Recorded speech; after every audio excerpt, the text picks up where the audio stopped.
I'm Max Rendell, and this is a special episode of the Sleeper Podcast. At least it's special to me. Clay Porter has been hugely influential on me as a creative, as a storyteller, and as someone that's interested in mountain biking. He's had a massive influence on the culture through the films that he's made, and it was really cool to get to sit down with him. I was pretty stoked to get this one organized, and it's cool to see that he's such a cool, down-to-earth guy. We talked about everything to do with storytelling, art, filmmaking, you know, the whole lot. We really nerded out over some stuff. So if you're at all interested in mountain biking or filmmaking, I'd say this is a pretty good podcast. So I hope you enjoy it. I hope you get something from it. And yeah, like, comment, subscribe. Thanks, everyone. Enjoy. Well, thanks for fucking coming on, man. This is amazing. Yeah, no worries. Genuinely, like, I think it's worth saying. I'm not gonna like blow smoke up your ass for the whole podcast, so don't worry. But if I had like told myself like a couple of years ago, like, oh, I'll have Clay Porter on a podcast, I would have been like freaking out, low key. Because when I first we got into the sport pretty late, like 2012, 2013. So by then you already had like a plethora of sort of stuff out, and then we got to like discover that for the first time. Like when I say, and when you say we, is that you and Reese? Me and Reese, yeah. Sick. So is that when he got into the sport? 2012, yeah. Wow. The summer of 2012. So that was like Gwen, you know, it's that sort of era. Yeah. And you had like all these films out, and it was just so inspiring to see somebody that was actually making something that was cinematic. We always sort of talk about, we always ask the guests like, what's your favorite mountain bike film? And everybody gives like a different answer. I don't know if you've been seeing that. I haven't. I've seen like the little clips on social, but I haven't like listened to one all the way through. Yeah. But yeah. But your 3 minute gaps comes up. Does it? A lot, yeah. Who said that? I guess I need to just watch and. I can't remember who said it, but it came up at least twice. Sick. But most people say Earthed. Yeah, I mean I would say that's like the most really hard question for me to answer, right? Because there's I can't pick just one, right? But I would say Earth for sure. Before that, Sprung. Yeah. And then I would say Life Cycles. That's what I say. Oh, nice. Yeah. Sick. Yeah, I mean Earth for I've said it a number of times, but Alex Rankin's stuff is I think he's brilliant in what he can do, kind of one man show. Pan and zoom camera, the vibe of his project, especially for the time, like they're so like Earth 1 came out 20 years ago. Damn. Right. So it's what he was able to do. He's really good at assembling the ingredients for a final product, right?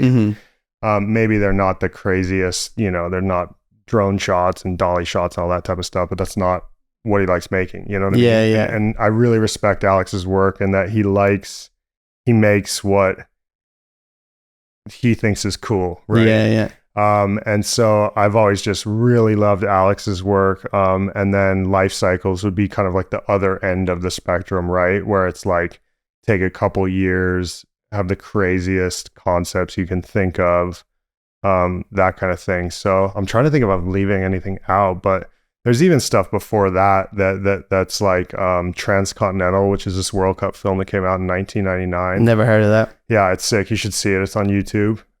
That's kind of what inspired me to like take more of, I would say, like a documentary approach. And kind of they did a really good job on that. But yeah, I think Alex's stuff, and then Life Cycles for sure. And then also like Freeride Entertainment's work. The New World Disorder series, like people often ask me like, oh, how'd you learn how to pull focus? And I learned how to pull focus shooting World Cup practice after World Cup practice, but they taught me almost like, this is what depth of field is. This is what color correction is. This is what, they were definitely the first to consistently bring a higher production value to mountain biking. Yeah. Which I found, you know, and that was always the goal when I was going to these races, is like, how can I make something like that? Because when I first started filming, it was just me and Alex. Yeah. You know what I mean? And literally like no one else. So yeah, it was honestly like a case of like, well, Alex's shit is so sick, I don't even want to try and like do what he does, because because his stuff is, it's like, especially, it was just so dope. I was like, well, what's the fucking point in trying to make his style stuff? So that's kind of, I took a lot of inspiration from the New World Disorder films, like I said. And I just wanted to, I don't know, I was always really into World Cup racing. And so I was a little kid and was like, wanted to make World Cup DVDs, and here we are. Here we are. Yeah. I was going to ask you a more like sort of, I guess, awkward question. Like, what is your favorite mountain bike film that you've made? And that's a really hard one to answer. I don't know how I would answer for that sure. One I think it is a really hard one to answer. I think cinematography wise, Death Grip for sure. That was at a point in my career where I learned really had a solid technical base of like, which, by the way, you said that you were talking some shit on. What did I say? Oh, fuck. I get in so much trouble every time I do podcasts, dude. Yeah, because I don't. Sven just hits me up and he's like, "You fucking said this," and I'm like, "What?" No, it was on the Ride Companion. You were like, what did I say on that? Yeah, like, Ollie was like, "Oh, what about Sleeper?" And you're like, "Oh yeah, like they're really good. They could do brushing up on their technical skills. Like they eventually, they'll learn good composition and stuff like that." And I was like, "What, you fucking bastards?" That's funny. Yeah, I think, honestly, that's kind of, it's interesting I said that because I watched the Amory. Yeah, and that's what I found interesting as well. I was like, but the Amory thing is like... And I'll tell you what I liked. The Amory doc was like, when I met you in 2020, I was like, bro, you're shooting 30p. Bro, shutter speed is too high. There was all these technical things that it was like you guys had the hard part of mountain bike filmmaking dialed, which is being in the right place at the right time. Yeah. And like literally being like, okay, Glenn, I don't know how the fuck we're going to do this, but let's do a... Yeah, at that point, it was just me. Like, had Glenn been on, he would have told me to get the 30 FPS to fuck. Yeah, okay. Because like, I was the same, dude. Yeah. Like, if you look at like between the tape, like I didn't know what color correction were, so I set the white balance to 11,000 Kelvin. Okay? Yeah. And all the talking. Nobody will know what we're talking about right now. They'll all be like, but I shoot at 30 FPS. What's wrong with 30 FPS, man? Yeah. Well, I'll tell you what's wrong with 30 FPS. It doesn't, in my opinion, it doesn't make the riding look as fast as it could. Yeah, and I completely agree. And so it's when I say like maybe you guys had stuff to learn. And honestly, I did, as late as like the Flying Scotsman that had 30 FPS footage in it, even though it was rendered to 25, because that was when we actually had a conversation. You're like, bro, you need to get the fuck, you need to shoot 24. Yeah. And then I was like, oh, but Red Bull's does 25. So yeah, and 25 is it's so close to 24 frames a second that it pretty much looks like that. Yeah. Whereas 30 is like, it's really hard to explain, and it took me years to kind of like learn it. But how do I explain this? Like if you go to photography school, say in high school, they'll teach you how to expose an image. That shutter speed is one of the tools you use to expose an image. Yeah. And in that's correct, and you can use shutter speed to expose an image, but really creatively, shutter speed is a tool for the artist to display what they want to display. And mountain biking just looks the fastest to me at 24 frames a second, 180 shutter, which is double the frame rate, right? Yeah. But it was interesting. Earlier this year when we were in South Africa doing Death Grip 2, I extended my flight and I shot surfing for 5 days. And I am the ultimate 24 frames a second, 180 shutter. Hence me telling you, with barely even knowing you got to. But anyway, surfing is the ground is always moving because it's water. Therefore, my rules that I had taught myself that I just explained to you didn't apply. Right. And so I found myself shooting a lot faster of a shutter speed in order to kind of like freeze the water more, you know? Yeah. It's like, do you want your stuff to look really like kind of like strobe-y? And maybe there's a project, I'd be psyched to do a project that's like, let's break all the rules and shoot at some super fast frame rate. Yeah. And that's those kind of concepts these days where it's like, how can I take these filmmaking rules I've created for myself and break them that's what excites me. But to get back on track, anyways, your guys shit. The Emery stuff. Yeah. It was, the shutter speed was way slower. Yeah. It was definitely like most of it was 50 on site, because we were doing like kind of broadcast stuff for Pink Bike. Okay. Then some of it would be 25, some of it would be 100. So it was like, yeah, and it gets really like, the poor viewers that don't know what we're talking about are like, next podcast, please. It's all this stuff is a tool to like what is the story you're trying to tell, and that can be as simple as my story is shooting the fastest looking action, right? And I'm not saying like interviews, whatever, narrative storytelling, but what's your visual goals for the project, and then you kind of work backwards from there. And the 180 shutter thing and shooting at 24 frames a second, that's just like mountain biking is a fast sport. Like Brendog last week, we were talking, I was working on Death Grip 2 with him in the UK, and we were talking about stuff, and he was like, what do you like shooting? And I was like, well, and I didn't really like answer him at first. And I was like, I like shooting things that move fast. Like, I don't care whether it's a bike, a car, a runner. I like shooting things that move fast. And I like, you could even tell that with the Tiger Woods thing that you did. Oh, interesting. Yeah, because like the camera movement that you introduced, because the subject's somewhat static, was just like, it made it so like, totally like I made it move a lot, and then you sort of accentuated that obviously the swing, the only movement that you've got. So you really like maximize that one. Totally. And I think if you look at like any like high-end car commercial or action sequence in some James Bond movie, whatever, it's like the most engaging, even if you talk Star Wars, right, which was made in like the 70s, whatever, it's like the why a lot of these classic cinema pieces, whether it's Star Wars or some super slick car commercial, is because the director and the cinematographers are shooting it, they're trying to shoot a visceral, fast paced, they want kinetic energy in every frame, right? And that's, I think it looks sick, and that's what stokes me out. And it's like, and the other thing too is like every project is different, right? But yeah, I like shooting things that go fast, and I like finding new ways to visually kind of prove that to the audience. If that makes sense. I guess it's like you like telling stories as well, which I guess is more of like a thing that viewers at home would care about or understand, rather than like shutter speed or frame rate. That's like why it's hard to answer the question of like what's your favorite mountain bike film you've done, because like Death Grip, there is no story. You know what I mean? I definitely think I'm super proud of Death Grip visually, storytelling wise. Like honestly, I would probably say like even some of the stuff before 3 Minute Gaps, like Between the Tape, the project I did that was on the 2006 World Cup Series.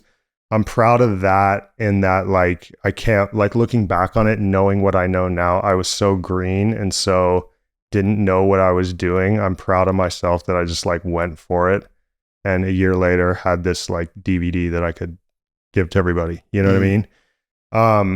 But I would say, I mean, storytelling wise, like definitely Won't Back Down. That was a huge project. And that was what I was going to say. Like people, I think Thibaut in the last podcast asked me, what's your favorite mountain bike movie? And I said Life Cycles. But then afterwards, I was lying in my bed and I thought I should have said Won't Back Down. Oh, sick. Because I was like, I just bought that DVD, and I remember it was one of the only mountain bike film where I sat and watched it with my dad for the first time. That's really cool. And what a one to watch with your dad as well, because it's just like, an older experienced man going through his entire career and having a family and losing friends and the whole roller coaster that life is. Yeah.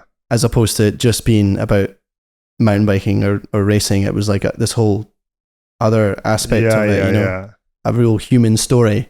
And that was like, I remember at the time thinking that's the best mountain biking film that's really cool. That's ever been made, And what when you said Thibaut, that was Thibaut Lally. Oh, he's an enduro dude, right? No, so he's Pink Bike Racing. Oh, okay, yeah, got it. Man, I'm used to know so much. I feel bad. Like I'm like used to, seriously, I could like be at the bottom of the downhill track and see a little speck coming down the hill, and like, and you would know, yeah, I don't yeah. know who it was. Well, we can talk about like how you thought of like this weekend run in a second. Yeah. Let's do it. But yeah, that film, what was that the kind of first film where you sort of took a grasp of somebody's life from start to finish? Yeah, definitely, and like the only film I've ever done. What was that responsibility like? It was gnarly, man. You know, like Steve Pete is like I would say him and Sean Palmer are my two childhood heroes, really. Yeah. And so, it was a big responsibility. It you know what I learned through making that project is how cool Steve Pete is. Like I would be, you know, Steve could see how hard I was working on it and how much it meant to me maybe and that sort of thing. And Steve was always like, whenever he saw me getting, I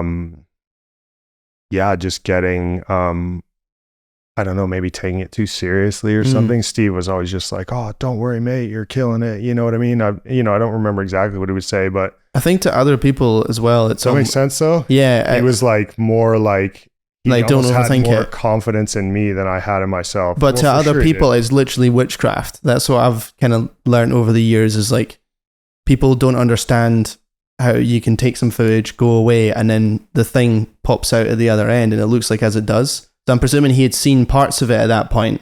And to other people that don't make films, it literally is like unfathomable. You're creating like, it's like you're sort of in the cauldron, like, you know what I mean? They just don't get it at all. They've never been on a timeline. They've never, they don't understand. Like, and that's like that's what good editing is invisible, right? A good editor will make something and the audience will look at it and go like, "Oh yeah, I would have made it like that." Of course you're going to make it like that. Yeah. You know what I mean? But they don't see the,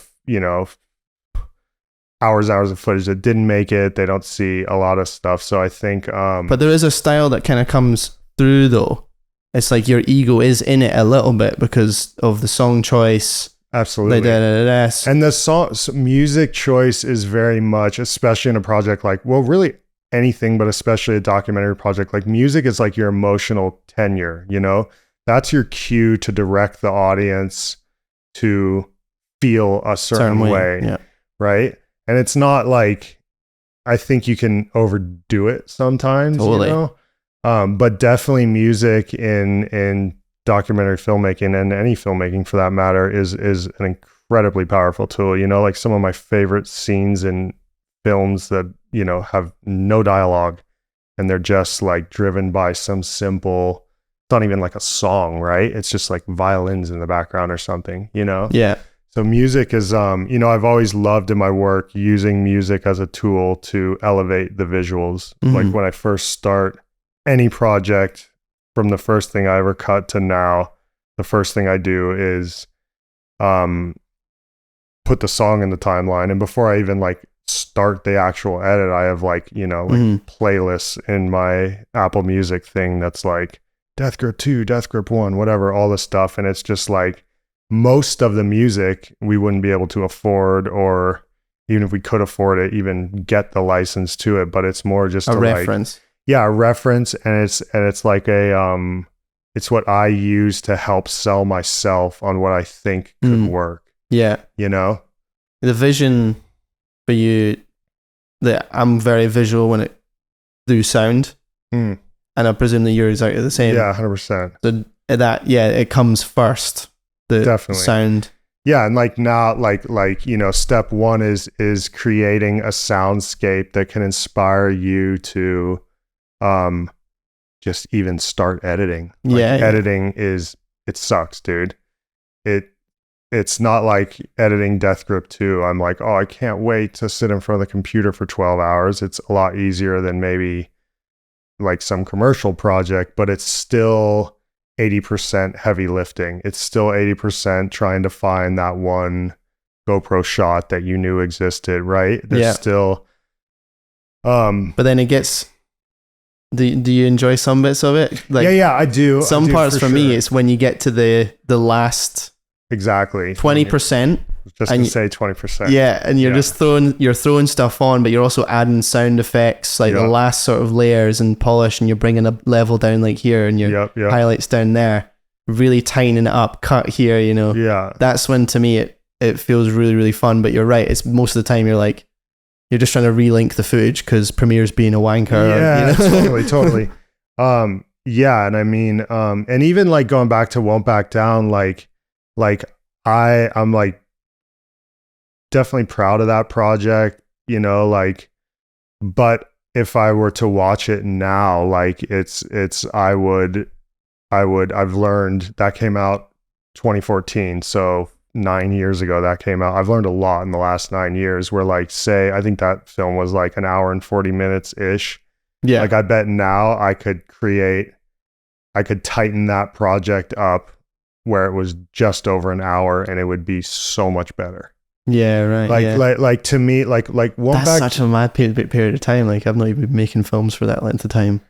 Yeah, well, I've been, you know, I turned 39 2 days ago. Dude, you're looking good. Thanks, looking buddy. good for 39. Yeah, 39 2 years ago, and ever since I was 17, I've been a freelance filmmaker. Wow. Okay. Yeah, that was one of my other questions. We'll go off topic here, but like, did you have any sort of like regular shitty jobs or like a mechanic in a bike shop right before that? So it was that, and then you were straight into freelance filmmaking. You went to film school?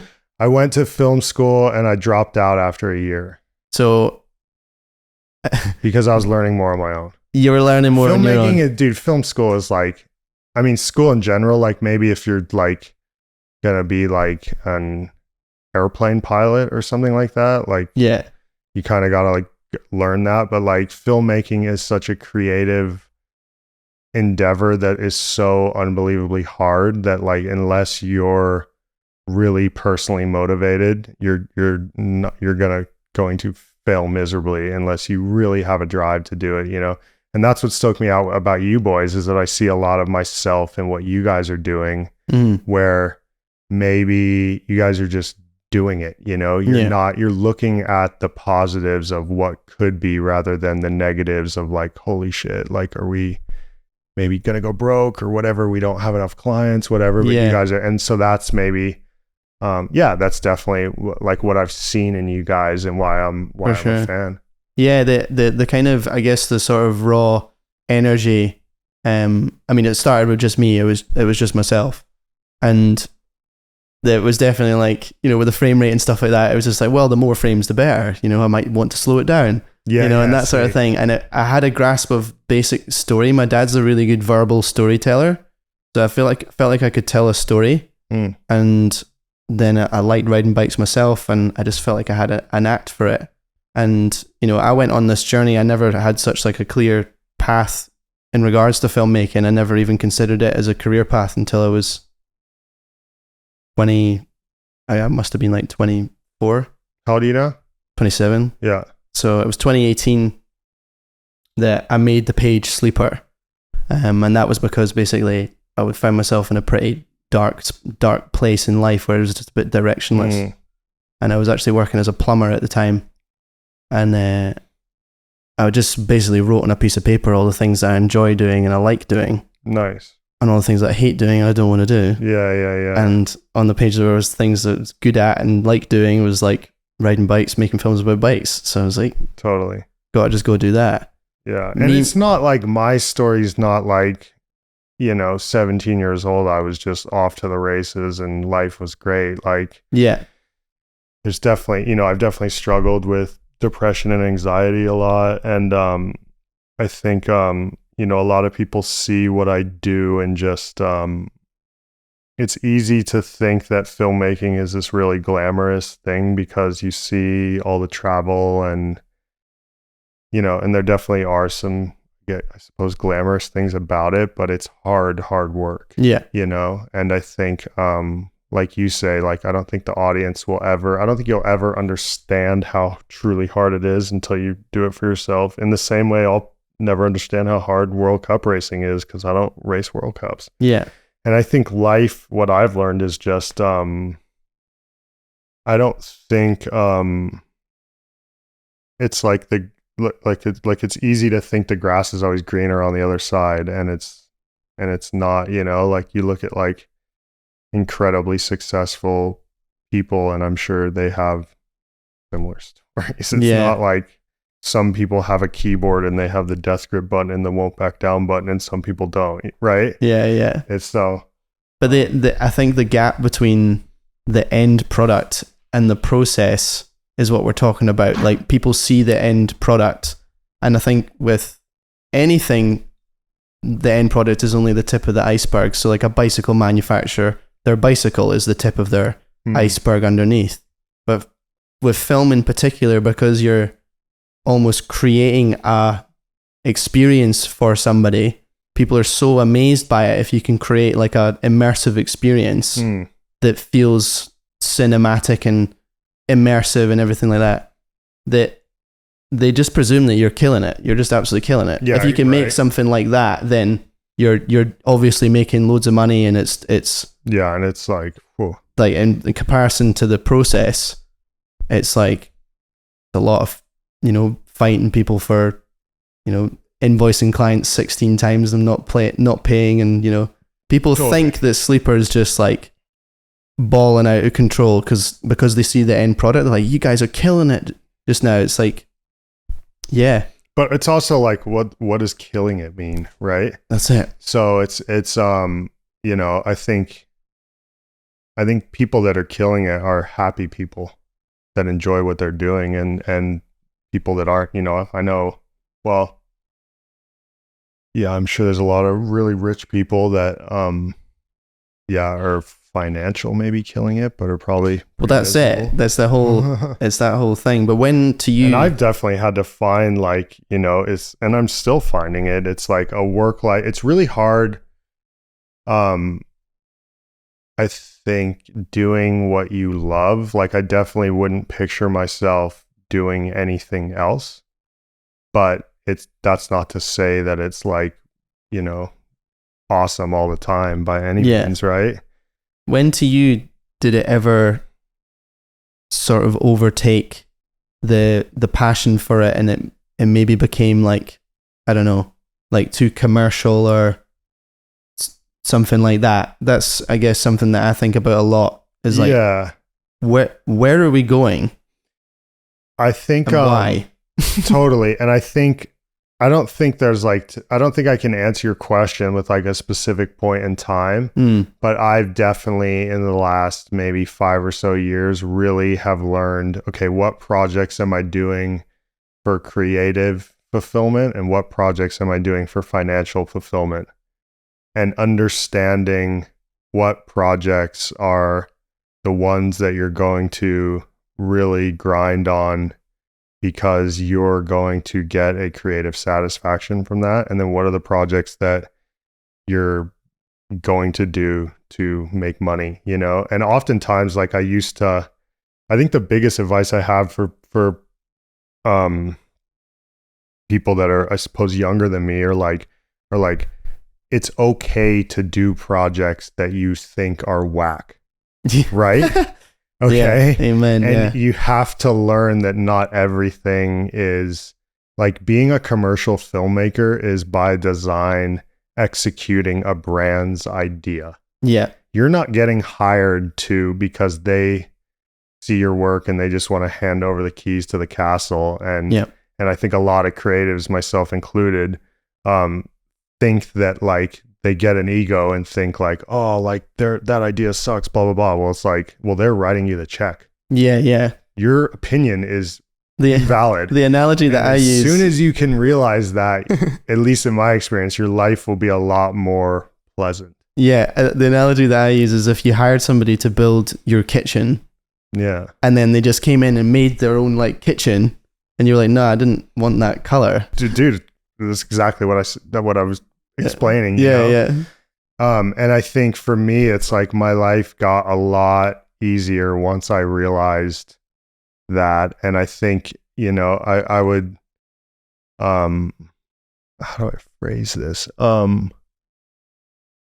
yeah, it's okay to, once you realize that you're being hired to execute someone else's vision, whether it be a brand, an athlete, whatever, take the opportunity, make money, and use that as an opportunity to learn, and then take your newfound knowledge into the projects that you're doing for creative fulfillment, right? Like any commercial these days, like, dude, I'll shoot a dog food commercial. Not that I have, but I totally would, because maybe I'll get a chance to learn a practice on cameras that I can then take to a death grip too, you know? Yeah, and I guess we're both pretty lucky in that, you know, the industry of mountain biking, it's pretty good, like overall in terms of financial backing. Like I was gonna like bring this up as well. Like it is though, dude. We could both like, be into skateboarding and we'd be fucked. Yeah, yeah. And I have friends that are top skate filmmakers, and I talk about mountain biking, and they're like, you know, but it's like we're fortunate in that the sport we like. There's to buy a nice mountain bike is really expensive. It's like half the cost of a car these days, right? Maybe a cheaper car, but you get the point, right? Yeah. And so, yeah, I think, I don't know, I've just had to learn to really audit every opportunity, and how can I leverage that opportunity to learn the most from? Yeah. Right? Because I think it's like the biggest, being a filmmaker, and I would assume any other creative art, you're never done learning. Once you think that you've learned everything, then you're fucked. Yeah. Right? Then people that are stoked to learn are going to go straight past you, you know? Yeah. How far away from the mountain biking sphere have you wandered in your filmmaking career? Like, what's the most obscure thing that people would be like, how the fuck did Clay Porter make that milk advert? Yeah, I mean, I shot Tiger Woods. I mean, I didn't think that was that far away though, because it's still sport. It's still like Monster Energy was the client. Yeah, right? yeah. But I've shot like a Nike running piece, a Lexus car commercial, a Honda commercial. So I suppose like the couple car things I've done. Yeah. But even the bigger commercials that I've, get hired to do, I've done like 4 or 5 Honda commercials since Death Grip 1, but they're still like, again, I'm still getting hired to shoot things that move fast. Yeah, yeah. Okay. And even like this year, like I did we actually just wrapped it right before I came here from the UK, and before that I came from Toronto, and I shot this 5-episode documentary series about horse racing in Toronto. And my buddy Jeremy Grant directed, who directed like Where the Trail Ends. No way. Yeah, North of Nightfall. And so I got the job because Jeremy got the job as a director, and then he hired me as a DP. But I mean, like Canadian horse racing is, it's way different than mountain biking, and that instead of a bike, it's a living animal, but it's pretty similar in that it's a thing that moves fast. Right? So, but I'm trying to think of like really weird, like, maybe like a month ago, it wasn't that long ago because it's on my to-do list to invoice for the project, but I shot a boat in Orange County. Yeah. Right. I've done like a couple, but I don't know. I haven't done everything. Still can kind of, you can trace a step backwards to like, I've developed a skill set of being able to shoot things that move fast well. Yeah. And I get hired to do that now, Yeah. And I still love, mountain biking is my roots, that's who I am as a person, right? I'm a mountain biker that's a filmmaker, not a filmmaker that likes mountain biking. Yeah, yeah. Which came first for you? Mountain biking. Yeah. Yeah. How early were you? I got really into mountain biking like when I was 13. I grew up in San Francisco, and I went to a summer camp in Lake Tahoe, and one of the like activities they have was mountain biking, and that's how I got into it. And then got really into like I was kind of okay at like in the early 2000s when I was a junior myself at like dual slalom racing. Yeah. Broke my wrist really bad dirt jumping, couldn't basically ride a race. And so then I just filmed my friends and then got really into that. And then the kind of riding, then I pretty much stopped racing. And then it was then it was filming, and here we are now. What camera were you shooting on? VX 2000. Right. So like the classic like Sony one with it. Yeah. And so I had like the depth lens, same as all the skate dudes. Have you still got that? I don't have the camera, but I gave it to my friend who is a pro BMXer, and they did a little video with it, but I still have all the tapes. Yeah. That's sick. Like my office at home, it's like a pretty big room, and it's a big closet, and it's like just like racks of hundreds and hundreds of hard drives, and there's like all these like I probably have, I don't know, like probably like 400 mini DV tapes. That's sick. Now I'm just thinking like we need to make like a Clay Porter documentary and delve into the archive, because that shit would be so for good. sure. I have a crazy archive at this point, but I don't know. I've on one hand, I really want to do something that utilizes my archive, but I also know the work and the heavy lifting that's involved with that, and that kind of freaks me out. And I also know that like it's a lot, the hourly rate of shooting a commercial or a video for a bike company, right, is like when you add not that you ever could, but if you were somehow able to quantify, say, my hourly rate making Won't Back Down, it would be like, it's like you have to like live these projects, right? Yeah. Okay, so here at Sleeper, we've got a unique opportunity to give this whole podcast thing a really good go. We absolutely love making them, and we love seeing you guys enjoying them. We just need some support. It's a difficult time in the industry right now. It's hard to find sponsorship. And so we've tried to come up with unique ways where people can show their support. And what we've came up with is the Sleeper Sticker Pack. Scientifically proven to make you twice as fast, the Sleeper Sticker Pack is everything you could ever want. It's a lot more than a sticker pack. It's literally a way that you can show your support directly to the podcast. It's a way that we can keep making them. So if you can, head to sleepercollective.com and buy a sticker pack. Thank you so much. We really appreciate you. And let's continue on with the podcast. And so that's really daunting for me. Do you struggle with the same thing that I struggle with, like seeing too many branches? So like I think of ideas as kind of like, you've got your tree, so you got your main sort of like set of ideas and things that you sort of act upon, but then there's all these other branches that go off of it that you could do. You could do that idea, or you could do that one, or you could do that one, or you could do that one, but you could only do one. I think I've like, I've been doing this solid for 20 years now, so I've developed, I think I'm pretty good these days at like auditing opportunities and which ones to say yes to, which ones to say no to. But I just say yes all the time these days. Well, and I'm deal with it later. But that can be good too, right? Yeah. Like I read it was like a social media meme, but it was like of Richard Branson, like Virgin Atlantic dude, and it was like some quote that says like, if someone asks you to do a job and you don't know how to do it, say yes and learn how to do it later. That's exactly it. Yeah. But I'm definitely like a person that I cannot shut off. Like, I have ideas like all the time, dude. And definitely like, I don't know, I'm just always like, I'm always like ideas and the possibility of making things that I think are cool, even just thinking about them, like that gives me energy in life. Yeah. Right. So I think, and oftentimes it can be super overwhelming when I'm often jealous of like my friends that are like, can put on an album and make dinner listening to the whole album. Like I'm like, whoa, I can't really picture this in a project. Next track. You know what I mean? Yeah.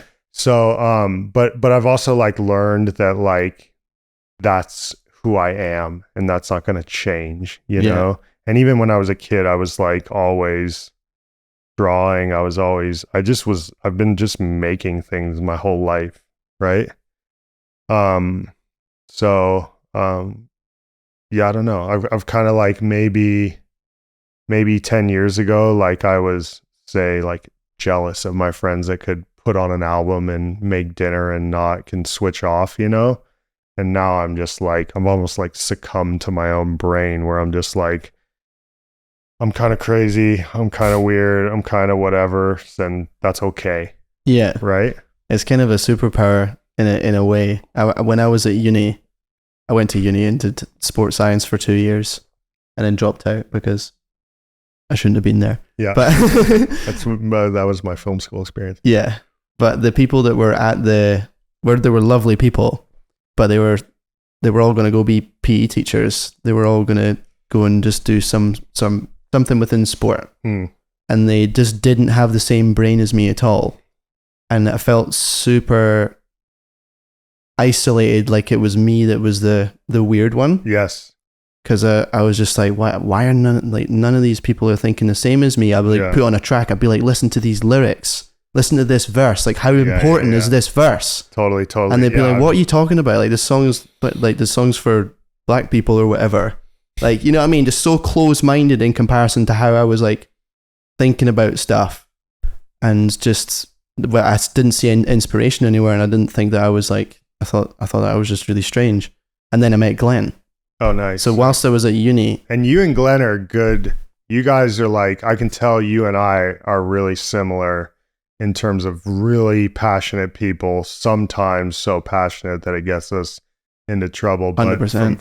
From the little I know of Glenn, I can see he's kind of the opposite of you, and I think that's why your guys' partnership has exactly right grown, and you know, you guys are doing well. And every time I see you guys, it's like, yeah, we have a couple more shooters, whatever, more clients, you know. And it's interesting that you picked that up so quick. For sure, dude. And I think any creative partnership needs to be like that. You know, if you have two people that are just like all ideas and so many ideas that they don't know how to like execute them and realize them, that's gonna maybe be challenging. But if you have person A that's really good at this and person B that's really good at this but really bad at the shit that person A is good at, and vice versa, then you guys can elevate yourselves, and those are successful creative partnerships. Yeah. You know? Yeah, I think the person that you described before that maybe overthinks the details in film school, perhaps, where, you know, it's all about the details and about, you know, this shot has to be on a slider, it has to be shot like this, and it's very constrained and clean. That was Glenn. So Glenn would make these mountain bike edits that were just so clean and sick as well, like, because he's a really creative person also. But if he had one criticism for himself, it would be that he was getting too caught up in the details of just making a clean film, whereas I was completely, as you say, the opposite. I was shooting everything at 120 and like throwing samples in from like mad areas of the world, like inspiration from everywhere, and combining it all into this thing that was like, you would, I don't want to say it was more like creative, but it was a lot more free. Yeah. And then that's when we meet in the middle, and then he brings the sort of, he sees the process, whereas I see the idea, I see the finished. Yeah. I've got the vision. 100%. But then, and I don't think about any of the problems in between, because we could do it. Anything's possible. We could do that. Yeah. Whereas he could see the vision, but then also sees he sees all the problems that lead up to that. But so that's like, sees how to solve those problems. Yes. So that's like the really important stuff, like remembering to invoice clients, like what you said on your to-do list, and that sort of stuff. Sure. Like Glenn's a lot more on it with like the running and the admin of the business. Whereas I'm always just looking for the next direction, the next thing to do, and executing. And the next thing that excites you creatively. Yeah, but Glenn sometimes has to pick me up and put me somewhere else. Like, can you just put your energy over here? And then I'll just sit and like go at it. I'm just a generator. Yeah. But I was gonna say. Yeah, I could see that. Like, I don't know either of you that well, but I picked up on that very quickly. Yeah. Like, So how do you do that as a one-man band though? Have you ever thought about expanding? Have you ever thought, because you collaborate with so many people all the time, but they're also, their own business, they're running their own stuff. So like having that, invoicing on your to-do list, have you ever thought about why not you just give that job to somebody else? I mean, yeah, and I've definitely had people that do that stuff in the past for me. And like on Death Grip too, like I don't do any of the invoicing. Seeger and Bren do all that, right? So I do have people like that. But yeah, I think I do, but I mean, invoicing is such just a like clerical, like it's more just like me just sitting down and making myself do it, and it's not that big of a deal, right? But I like definitely like the biggest thing, one of the biggest buzzes I get in life is working with people that inspire me, whether that's like John Reynolds, who I've worked with for almost 20 years plus, or Rupert Walker, who I've worked with a ton the last, I don't know, 5 or so years. But yeah, I get stoked on working with people that inspire me and kind of are on my wavelength creatively, yeah.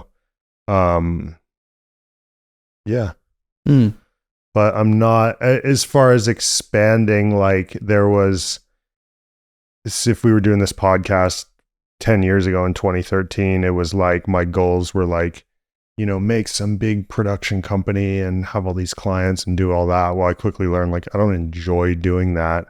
I want to, I don't really want to be like taking on a bunch of clients and managing these productions. I just want to be making the stuff I want to make. Yeah. Like to me, like, if it's like just pumping, going to a World Cup and like doing, and I did do that for Yeti for a number of years back in the day, but then it got boring.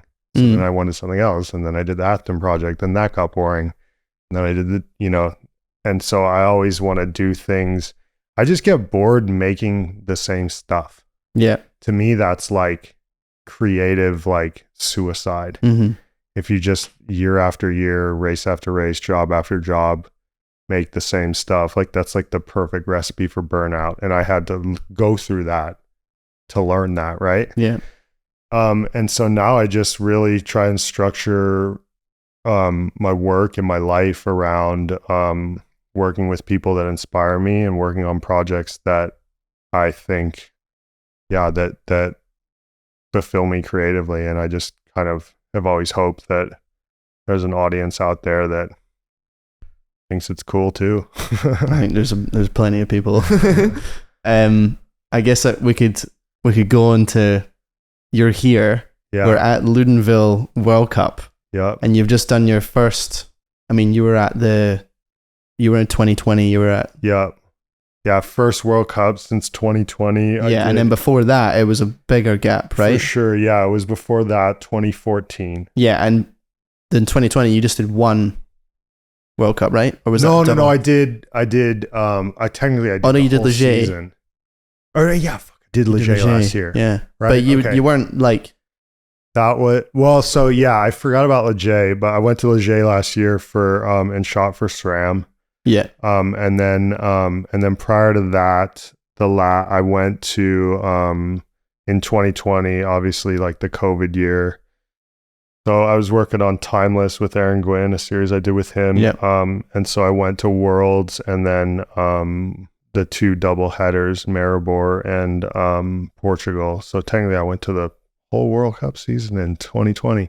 But anyways, before that, I went to the last World Cup I went to was Leogang 2014, which was Josh's first win. Wow. Yeah. Bren was telling me the other day it's the last time somebody won a World Cup on 26-inch wheels too. Was when Josh's that's just first. because you left, and then if you'd stayed, then somebody else would have won. About that. But then I went to like 2 World Cups in 2014, I think 2 or 3 in 2013, and then from 2006 to 2012, I like didn't miss a single World Cup downhill or 4-cross round. Damn. Yeah, and then before that, like I went to first World Cup I ever shot was Mount St. Anne 2004. When I was 19, and did like the 2 North American rounds. It was Mount St. Anne, Calgary. That was Yeti, was it? That was yes, yeah. And then 2005, I went to the 2 North American rounds, which would have been Mount St. Anne and New Mexico. And then I went to Europe for the first time. So Livigno Worlds 2005. And then I went to Fort William, which were the World Cup finals that year. And then after that, I basically hit up Yeti. And the same thing, like I said before, I'm like, oh, I'm kind of bored of shooting these North American stuffs. Like I'm going to World Cups, like, yeah, you know, and I convinced Chris Conrad, the owner of Yeti, to send me all the World Cups and made a video after every race, and that allowed me to essentially, like, they paid for my travel. I didn't make any money, but you know, they paid for my travel. I could crash with the team, and then that was how I made Between the Tape. So there was like 3 years, 2006, 2007, 2008, when I made Between the Tape first, The Tipping Point, and I was traveling with Yeti, and then let's see, 2009, 2010 was 3 Minute Gaps, when I was working on the Atherton project. So that was how I was always able to like make these World Cup race DVDs, if you will, back in the day, because I had either Yeti or the Athertons and Red Bull, like essentially paying my expenses. Yeah. Right. So, that's sick. By the way, Ben said on my podcast with him that The Tipping Point was... He told me that recently. Did he? Yeah, he said it was like the first mountain bike film he ever saw or something like that, which is, yeah, it's crazy. It's funny how, like, what order you watch it in, that's the most impactful. When we're talking about like favorite mountain bike film, it's often just the one that you came across first that was like significant. For sure. Like Transcontinental, the 99 World Cup thing that you should check that out, dude. You trip on that. Yeah. Like it's really good for being made in 1999. Well, that's it. Like I would consider, because I only knew mountain biking existed was from 2012 onwards. Obviously I went back and watched Earth and all that sort of stuff, but I've not watched that. So as far as my knowledge of it was you were the first person to make it like cinematic. That's how it goes in my head. Like, Clay came along and he made it cinematic. Yeah, I mean, and again, it's like, what's your definition of killing it? What's your definition of cinematic, right? Yeah. So, but no, that's I'm flattered. That's cool. But I think, and I think if I look like, maybe it's sounding like maybe the impact I had on you, Alex Rankin had on me. You know what I mean? And I think that's like, that's kind of like, I don't know. It's, I know what you're saying. It's like the first time, you're always going to remember your first, right? Yeah. The first time you did this, the first time you went there, blah, blah, blah. So. But what I liked about you, like your stuff, is it was so, like it was heavy handed. I'm talking mostly about 3 Minute Gaps. It was heavy handed with the style. So like it was really ballsy. It was as ballsy as the riding was. Sick. Because it was like, you were doing the crash zooms. Yep. And like it was even, on my first watch, I was even like, these fucking zooms. Like what are we doing? I remember reading some comments. A couple of people were like, fucking, they're like, oh, I'm sick and stuff. I'm like, okay, well, fucking. Hey, sorry, bro. Yeah, exactly. Like, I thought they were cool. Make your own movie. Yeah. Well, that's it. And it was just so stylized. It was so memorable. That's cool. So that's what got me stoked on it. And obviously, like the soundtrack as well, like the Chemists. Yeah. The Brendog segment. Yeah. And I had never heard a Chemist track. So then you got me into the Chemists, and then like I listened to all their stuff. That's awesome. And it trips me out that people do that with our stuff now. Like I can imagine kids growing up in this sort of like overstimulated, mad world, and then they sit down for an hour and 30 minutes and watch the pilot, are getting the same sort of, I hope that that's just as impactful.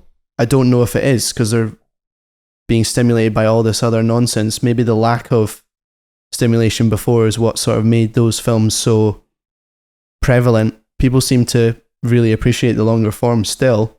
Totally.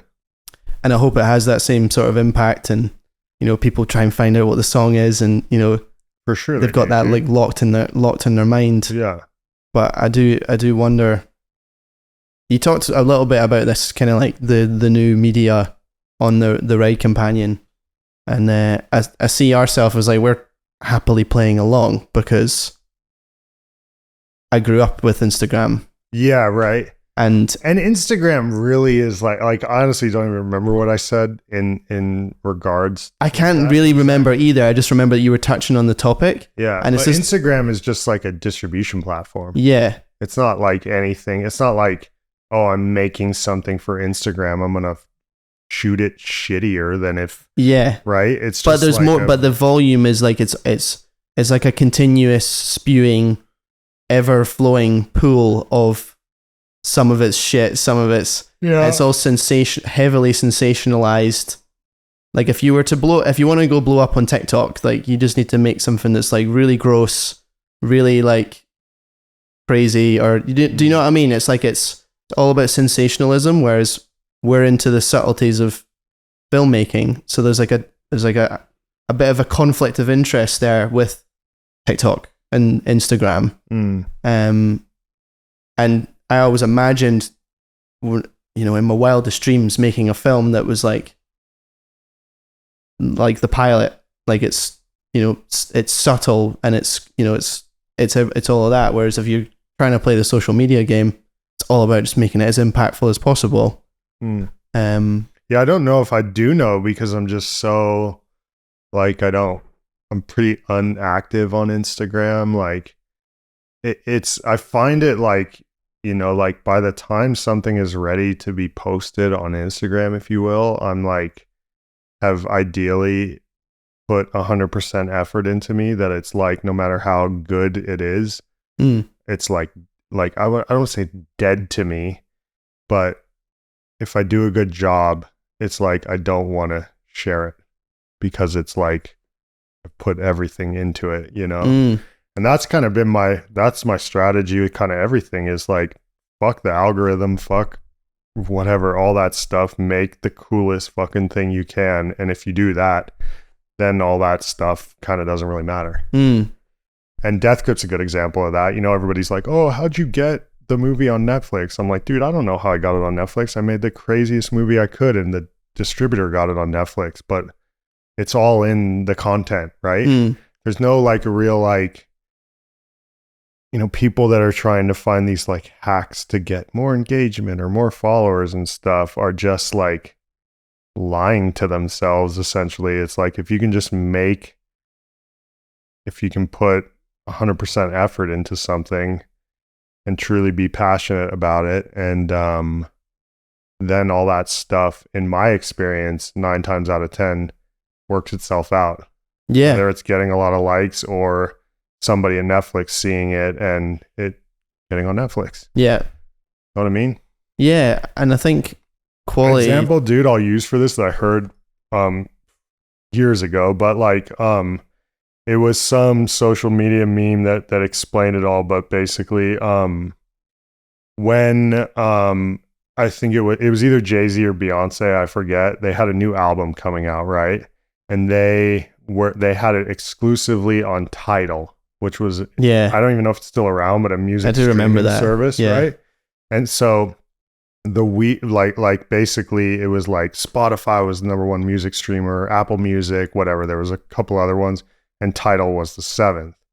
But when Beyonce or Jay-Z, again, I forget which one it was, released their new album exclusively on Tidal, that week Tidal was the biggest music streaming service in the world, which is a good example. If it just goes to show you, like, the content is king, right? Yeah. The actual product is what matters, not, you know, your distribution strategy or blah, blah, blah. Like brands put brands, clients, athletes, like put so much effort into this like strategy of releasing it, when we're going to release it, when we're going to post, what time of day. And I'm like, your content must suck, because if you make good shit, you don't have to worry about that stuff. Yeah. No, I totally agree. So it seems to still, like the amount of effort, and if you truly have cared about it and you truly love it yourself, it does seem to equate to views as well. But then also, I think distribution does matter quite a lot. An example is like the Flying Scotsman's got like, I think it's like 600k or something. It's doing really well, totally. The pilot's got 400. No, it's like 250 or something like that. New. But I mean, it's still really, really good, especially for mountain biking. But I think there's something now where people want to see content from the person. So the Flying Scotsman is on the YouTube channel Reese Wilson, whereas Emery's on like Monsters. He's on Commensal. Okay. So even that, like, that's definitely, I don't know if that's entirely the reason why. The audience is smart. They're like, if it's on Reese Wilson's channel, he's an actual human. If it's on Commensal's channel, they're a brand that's trying to it's going to be an advert. Yeah. Totally. And the consumer is now like, the bullshit sense for people is like way better. Tell me what you think about this. Okay, so you mentioned the Flying Scotsman and the Amory project. The thing that like cracks me up about when people like views and stuff, like, okay, how long is the Flying Scotsman? 49 minutes, I think, maybe. Okay, so 49 minutes and how many views does it have now? 600,000? 600,000, yeah. Yeah, so surely the equation to like views should be the length of the edit, 49 minutes, times the view. Times the amount of views. No one equates the length of this stuff. They just look at the view count of stuff. Yeah, it's easy to get, if it's hard to get 40, or it's hard to get all these views on something that's 49 minutes long. Well, surely, I guess what I'm trying to say is surely 600,000 views on something that's 49 minutes long is more valuable than 600,000 views on something that's 15 seconds long. But everybody gets so hung up on the view count. 100%. We were talking to a brand the other day, and they were making the argument that nobody's on YouTube anymore. That's the stupidest thing I've ever heard in my life. Because they're doing exactly what you just said. They're equating the views. Maybe not the stupidest thing I've ever heard in my life, but you know what I'm saying, right? Yeah. If a video is 4 seconds on Instagram, and it's sick or rad, you're gonna watch it 6 times. So there's your 6 views, and then you times that by however many people are doing that, and then it just doesn't. It's not even close to like a 1 view on the pilot or 3 minute gaps or whatever. Is like somebody spent an hour. Exactly. That's what I'm saying. And like people just get so hung up on these like numbers on views, and it's like that's definitely a metrics of success, but don't get so tunnel vision on views that you forget that this thing was an hour long where this thing was like a minute long, right? Totally. And what you're basically, I totally understand that like if you're an artist, you can't really think about views at all. You just need to reflect. You just need to do as good of a job as possible of reflecting the thing that you're seeing in as cool and as best of a way that you think it should be seen. Yeah. And just keep doing that and see if people latch onto it. Totally. That should be your base philosophy. I guess I'm just sort of like operating in a way where, we're kind of playing the social media game as well. We're trying to do these little socials and things like that. And so am I. Like the majority of it's like, 95% of stuff I do is seen on YouTube or Instagram. Yeah. We're all playing the social media game. Yeah, yeah. It's easy to think there's like these like rules for success or rules of how to make good stuff, and there's not. Okay. And that's what I've taught or what I've had to learn, what I'm still learning, right? For me personally, I'm just the most happy when I make stuff that I think is cool, and my hope is that a couple months down the line when I look at the comments or whatever, that other people think they're cool, But And even if they don't, that's okay, because like, I don't know, I think the stuff's cool, you know? Yeah. And I'm not saying that for, you know, and again, it's like, are we talking about the Death Grip 2s, pretty much any of these films that I've ever done? Like, no one's asking me. It's not like all Bren sponsors called me up and were like, we want you to make a movie about Bren Dog, blah, blah, blah. It's more like, no, I want to make this thing. How can I utilize these relationships I have with these brands and athletes and stuff to help me make what I want to make, you know? And there's that side of what I do. And then there's the flip side of it, where it's brand hits you up and they go, we want you to shoot this, and can you do it? And these are the dates. And I basically think, okay, how much can I learn from this project, and how much money can I make from this project? Right. Yeah. And sometimes it's like you're making next to nothing, but you're learning a ton. And then sometimes you're making a ton of money, and well, sometimes you're making money and you're not learning as much, you know, and that's okay, right? I think it's really easy I certainly got caught in, I don't know if you'd say a rut, but I certainly got caught in a line of thinking where like, thinking that projects are similar to one another, where they're kind of not. Yeah. Right. So I don't know. I think before that we were talking about World Cups. Oh yeah, and we're here. We went on a little hiatus there, but so yeah, I think a lot of people will be sat at home thinking, oh, like, I hope Clay's coming back to the World Cups. So are you? I'm basically here working for Boombox, the production company that did like the Loic Bruni Fast Life series, and I'm working on Race Tape season 2. So they did season 1 last season. It's on Red Bull TV now. They I don't know, hit me up a couple weeks ago. I was already in Europe, gonna be in Europe, and it was just a good excuse to get back to the races, you know. I'm doing this in Snowshoe. Oh, sick. Yeah, so I'll be at Snowshoe. I won't be at Leger next weekend, which kind of sucks, but I got another shoot going on at home. But yeah, I'm working with Boombox. It's been brand new client. I've never worked for him before. I'd seen Fast Life. I thought it was pretty cool.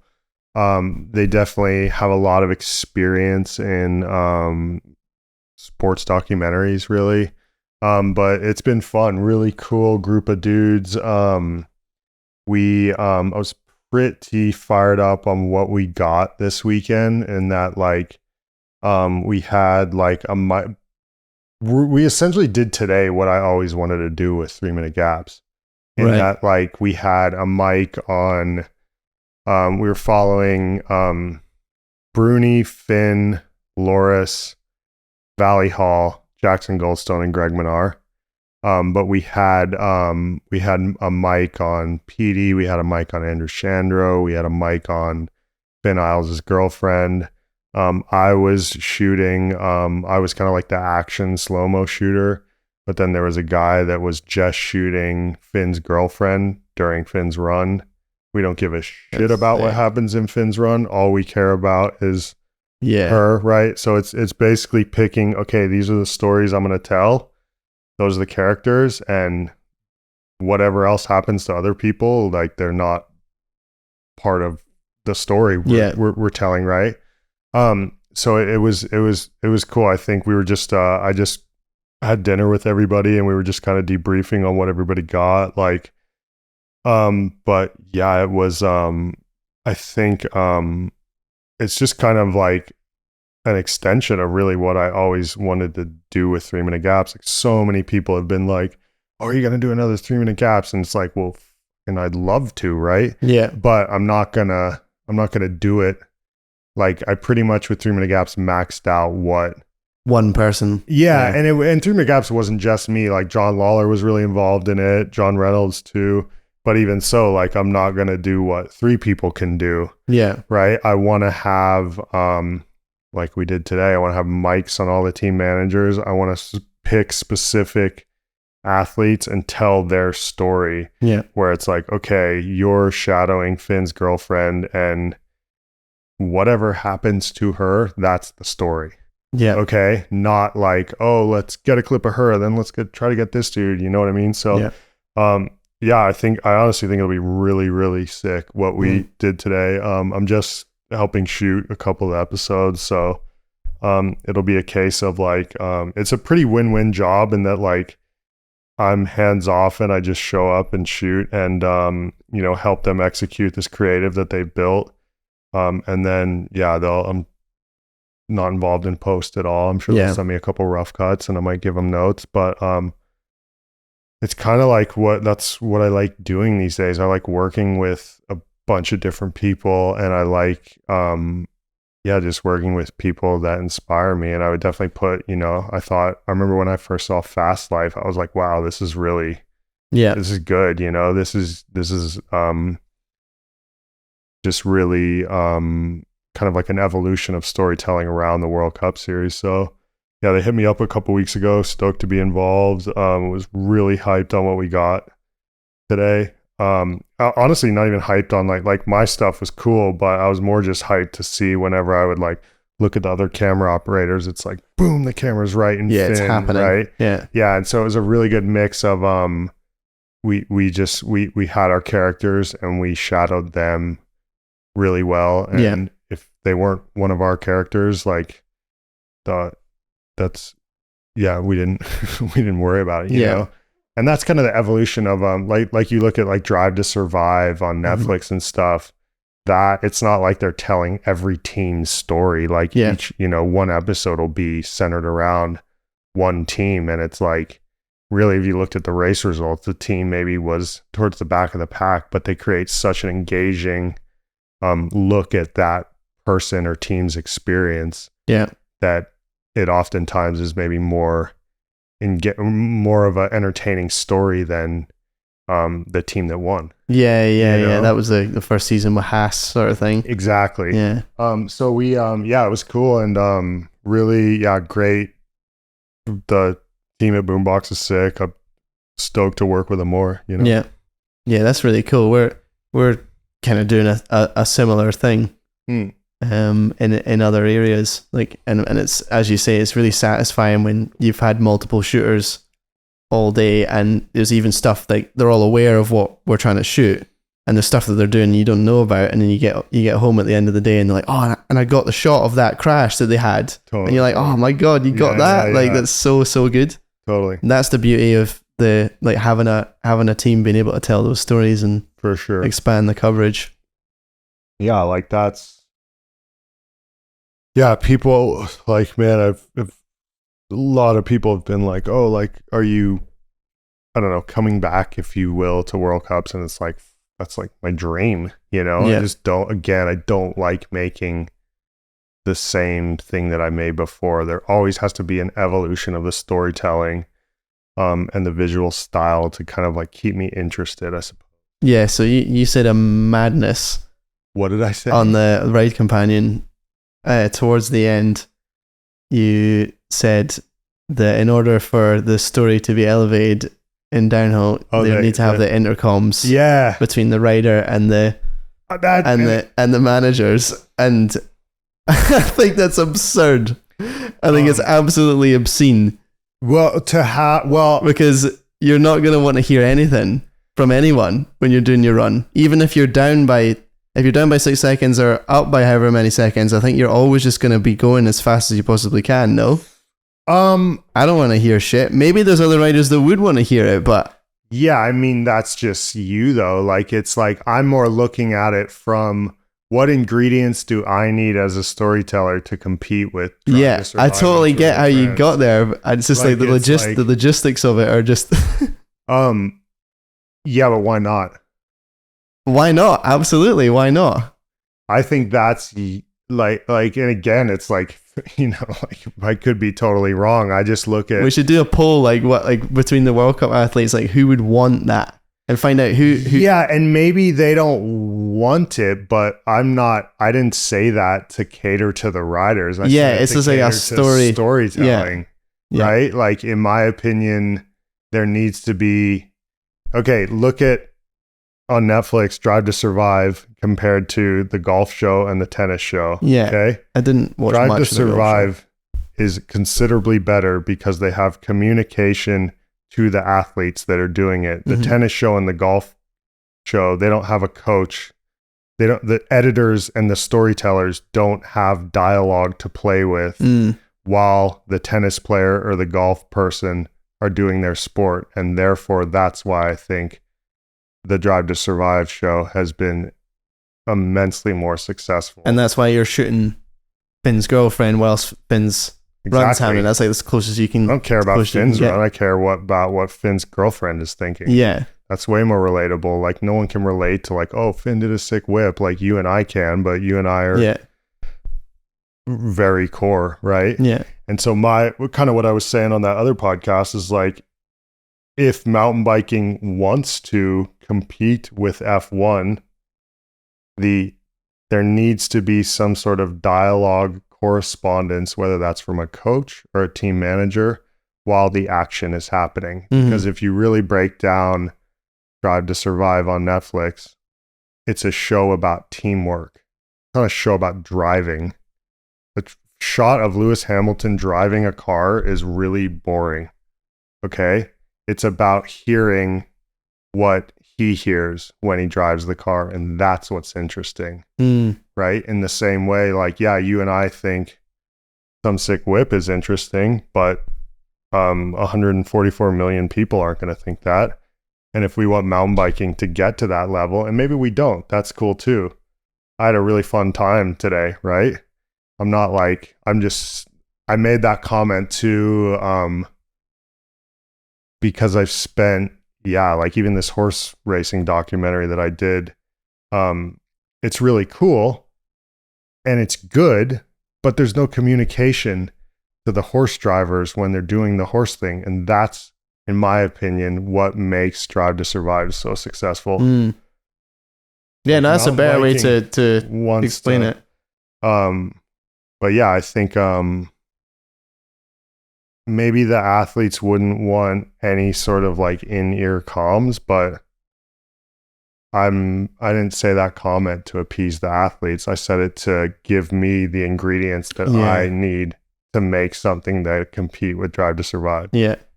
That's sick. You get it? Yeah, I get it. So what did you think of this event here? Because this will be your first one with the new ownership. What do you think about a semi-final? Man, it was really interesting.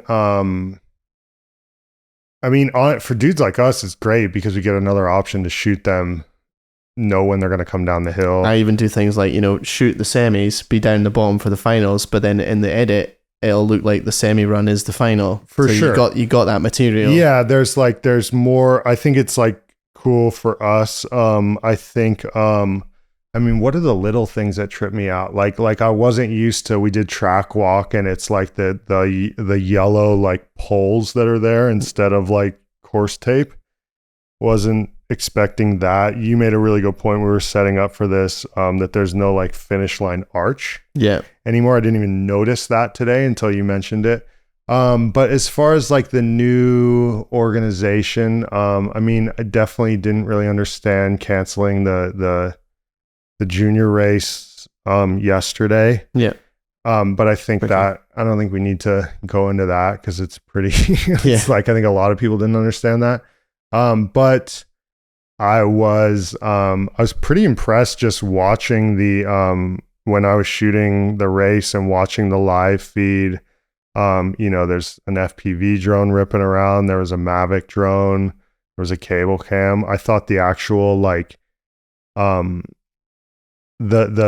amount of aerial footage in the live feed impressed me, I suppose. Yeah.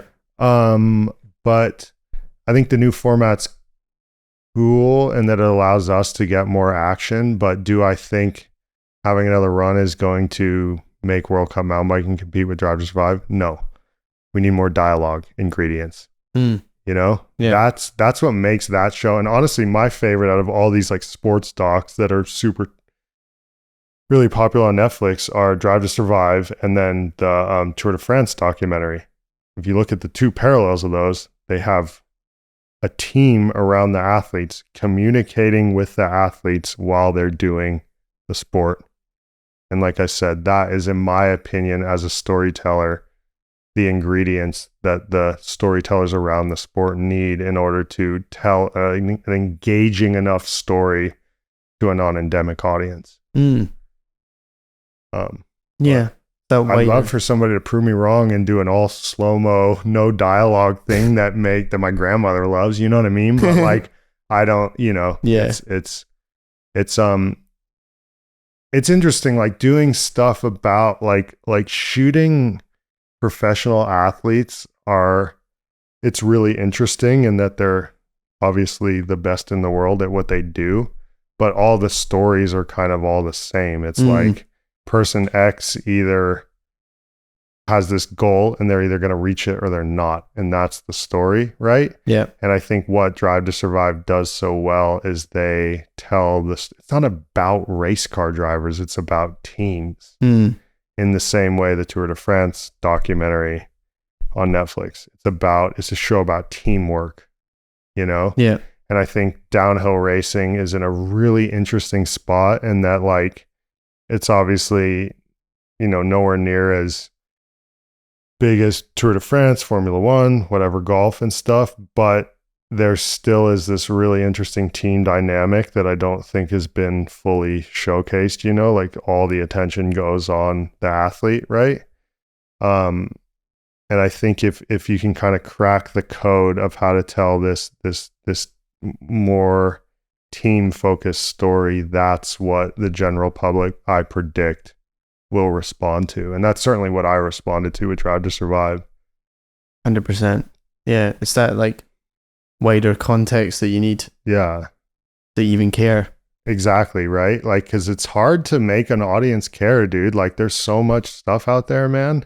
Like, let's be honest, like, I'll watch, if I'm not into something on Netflix in the first like 30 seconds, boom, on to the next thing, And it's like, it's easy, kind of like you were saying, which you're so right. And I'm the same, where like you used to not in school understand why somebody didn't think certain song was as cool as you thought it was. It's easy, us being so into mountain biking ourselves, that to assume that like other people will think it's cool. Yeah. But I suppose I'm at a point in my storytelling career where I can identify, when I see stuff that I like, what ingredients did they have to make the thing that I like. And in watching Drive to Survive, the ingredient that sets that thing apart is the communication to teams. And that's why today was so cool, because we obviously it's not like we put in earpieces with the riders. Like, that's a very like kind of like, who knows if that will ever happen, but you need to showcase the people around the athlete in order to get your average Joe invested. Otherwise, it's just some superhero athlete that's the average person can't relate to, because most people aren't really good at aren't the best in the world. Yeah. Know what I mean? Yeah, that was Amory for us. And that was the problem that we wanted to like solve. But it was also like a French English problem as well, where we felt like there was a huge disconnect between the English audience and the French like domination of the sport. And all that everybody would say in media was, oh, the French are so dominant.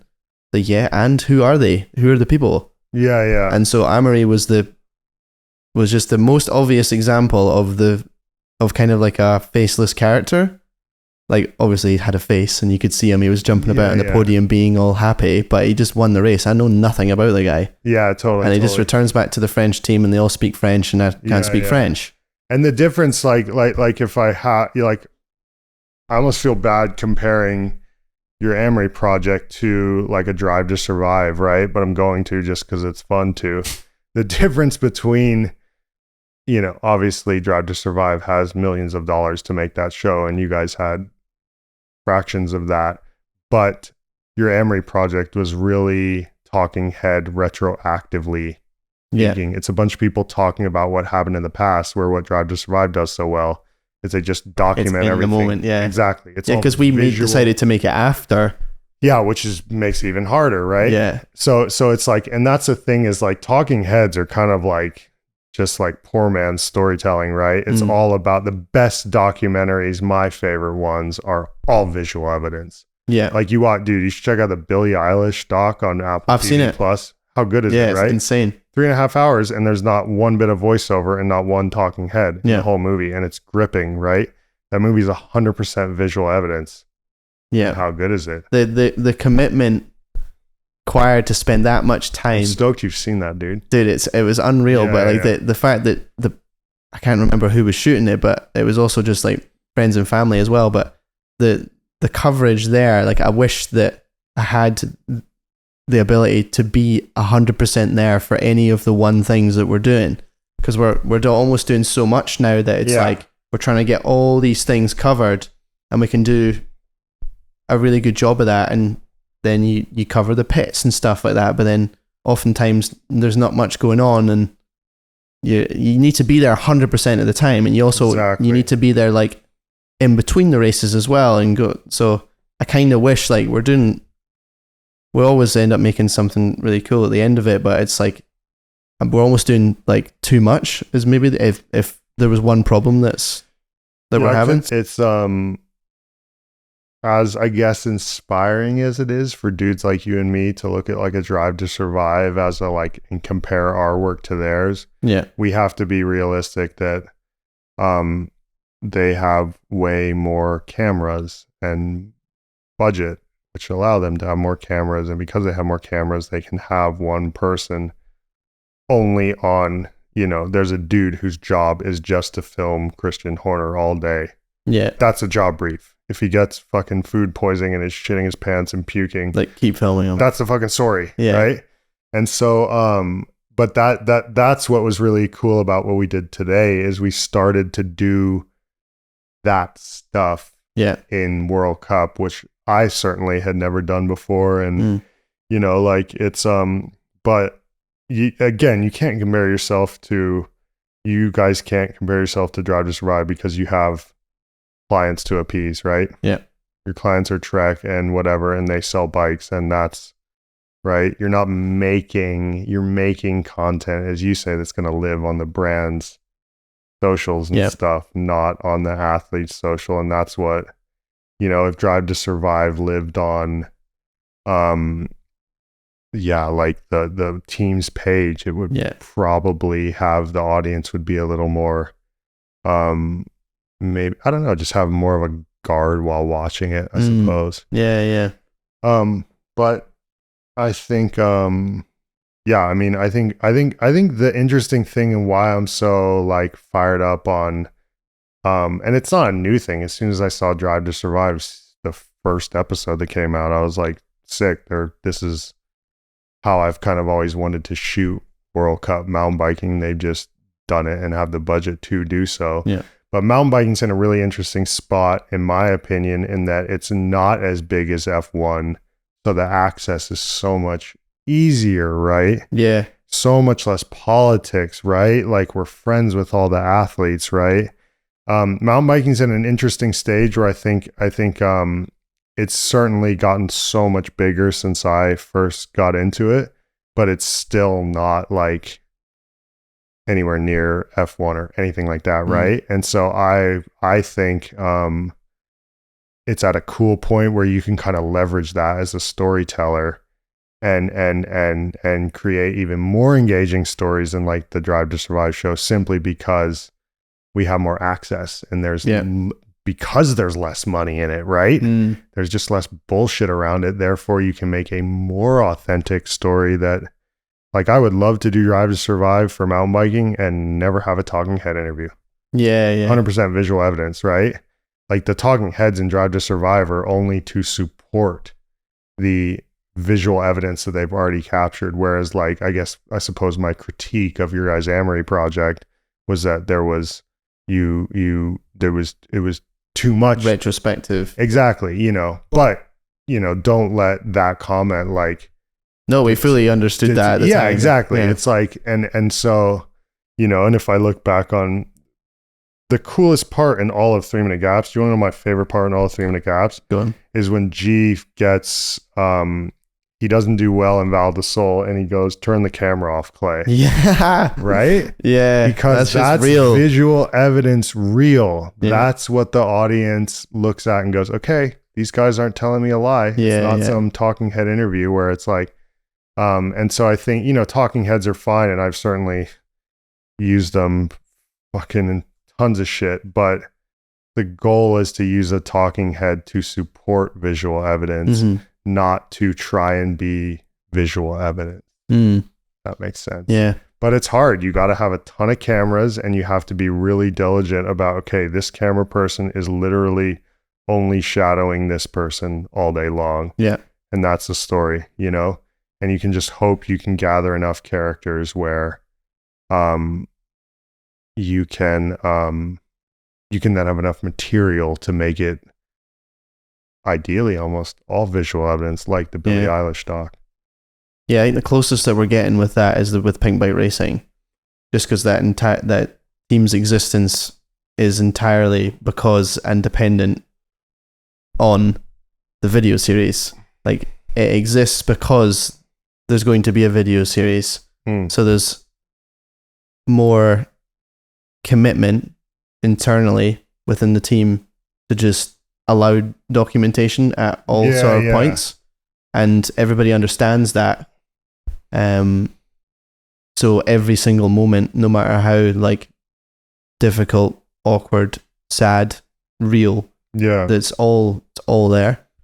Whereas I guess with most teams, they're all just trying to race. They're all just trying to perform. They don't give a shit about your film most of the time. I don't know if I agree with that. Like, we didn't have any issues this weekend miking up anybody. No one was like, this morning when we're like, Petey, we're going to put a mic on you all day long. Andrew Shannon, we're going to put a mic on you all day long.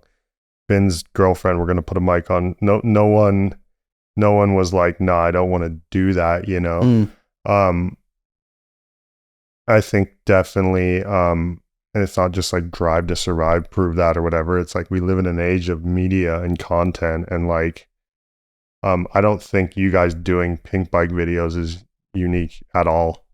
Every team has a filmer in some way or another, whether it's a GoPro attached to them or them owning an iPhone. Yeah. You guys maybe might have more structure than other teams, but I don't know if it's, I think dudes like you and I have always said, like, we're lucky in that, like, the art form that we fell in love with is very current to the now. Like, you and I could have been like stoked on painting, right? Yeah, or photography. Photography. But you get what I'm saying, right? Yeah, absolutely. But I think it's and I hope, like, maybe what I said on the ride companion or whatever doesn't. It's you guys are fucking killing it. No, and I like, no, right? It was, like, no offense taken. It was like, it was more funny that that sort of came through, and I completely understand why, like you said about the sort of technical stuff, because like we use autofocus, like, which is autofocus is fucking sick. Yeah, autofocus is sick, and but you're just like such like a, you've honed your craft over years, and you're like truly like a master of it. You've done like 10,000 hours or whatever, your focus pulling. So like a completely manual, perfect focus pull does look better than, your Sony cameras locking on, and then it kind of maybe goes out a little bit, and it's like a bit like. Well, what looks better than the best focus pull ever? Visual evidence. Yeah. Right? That's it. It doesn't matter past a point. Yeah. Like it. Yeah. And so that's maybe like, I don't know, like, it's, there's always going to be like new tech to learn.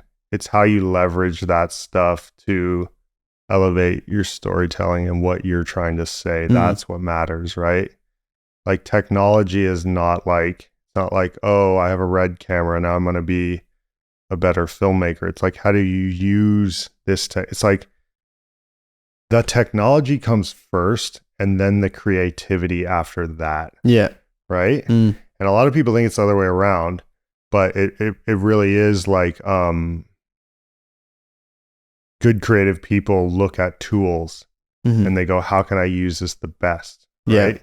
You can give a hammer to 20 different people and some people are going to use it better than others, right? Yeah. So I think I mean, my advice for you, my advice for myself would be, don't get caught up in the technology. Use that as a vehicle to tell better stories, basically. Like brands and athletes are, I find a lot of times that like they don't know what they like. And because of that, they just kind of like copy what other people do, right? And I think audiences are like that too. Like you can't, man, how do I explain this without just sounding like a fucking asshole? Like it's our job as storytellers to present stories that audiences didn't know were there. And again, not just completely going back to the Drive to Survive show every 10 seconds, but like the